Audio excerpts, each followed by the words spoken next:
Tears, British Prime Minister Theresa May is saying she will step down next month after failing to deliver on Brexit. I will shortly leave the job that it has been the honour of my life to hold. The second female Prime Minister, but certainly not the last.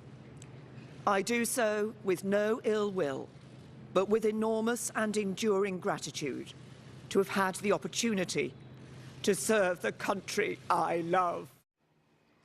Now, her impending exit sets up what could be a grueling contest for the new Prime Minister and more than likely a hard Brexit. So what would that mean for the British economy, in fact, the global economy?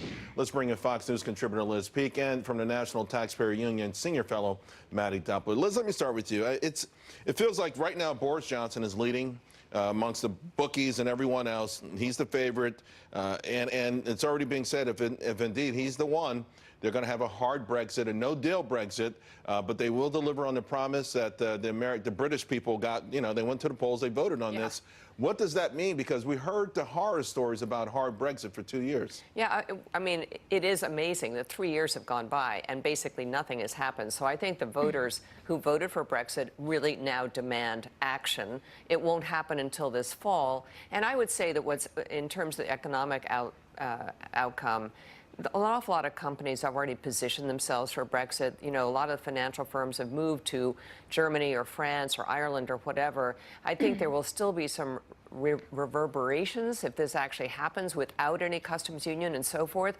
But I think a lot of the damage that has been forecast may be a little less than expected. Look what happened today. The pound is up a little bit. The FTSE was up a little bit. There doesn't seem to be like rending of garments in the street. So I don't think anyone really expects anything dire right away. Right. And down the road, yeah, there's going to be a Brexit. Yeah, Mattie, and a lot of folks, in fact, were upset that maybe some of those worst outcome predictions were scare tactics because after the election you had a little bit of a dip, but after that the UK did pretty well for the first couple of years. Yeah, so Liz's point is a really good one about private enterprise and how they have positioned themselves over the last 3 years. That is one benefit of this process having taken so long, is I think that markets in particular, as well as the businesses that guide them, have really prepared for the inevitability of some kind of change in the way the UK relates to the EU. Now, a hard Brexit, though, would still augur a lot of problems for Britain in the future. That's because it's not just a slight glide path to a different future for the UK. It means all of the current customs and duties agreements that they have in place would immediately expire, and it's a little bit of a no man's land then for Britain to try and get those things back on pace. You've heard Boris Johnson talk a lot about trade. That seems to be something that he thinks very much resonates with the base that wants a more severe Brexit or a better deal in the Brexit.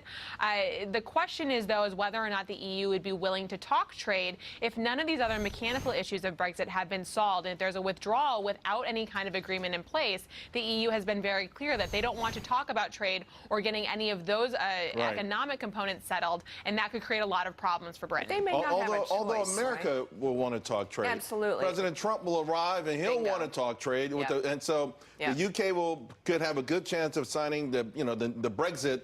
UK could sign the first trade deal with the biggest economy in the world, and that sets the stage and puts pressure on the EU, which, by the way, we've got election results coming in. Yeah, there's a massive sea change going on there. You know, we saw it in Spain, we saw it in Italy, we see it around the world. Australia last Sunday, Modi's being reelected. We are seeing a massive sea change against the sort of unions and the elites that the EU represents. I think that's totally true. And look, the reason that Theresa May has lost her job basically is she was not a very good negotiator. She has sort of always seemed to think that the EU had the upper hand. Felt like she always went hat in hand to Margaret Thatcher and Brussels. Exactly. And I think the Conservative Party just said, finally, enough. You know, we're not giving in anymore.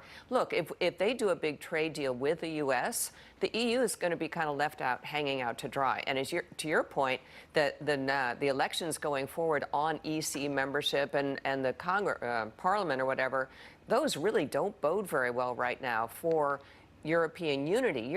The EU has got to rethink why it is so attractive for people to think about leaving this union. You know, there are a lot of good things about it. They clearly have overstepped, though, in terms of bureaucracy and mandates to all their members. That's why Britain wants to. And they also have to think very clearly about trying to punish the UK. I know they want to deter other nations from doing this, but if the punishment looks too severe, that might do them in as well. Wish we had more time, ladies. I know, Mattie, you want to get back in. I sure know do. that Mattie Duppler look, but we can't do it right now. All right, we'll come back and talk EU-US trade soon. All right, great. Liz, Mattie, thank you both very much. Thanks, Charles. Thank you. Hey, stocks heading into the long weekend in the green right now. Of course, a lot of uncertainty still lingering out there. And by the way, if you missed our town hall, Capitalism versus Socialism, or you just want to see it again, you are in luck. We are going to re-air it this Monday, 2 p.m. Eastern, also 6 p.m. Eastern. So make sure you tune in.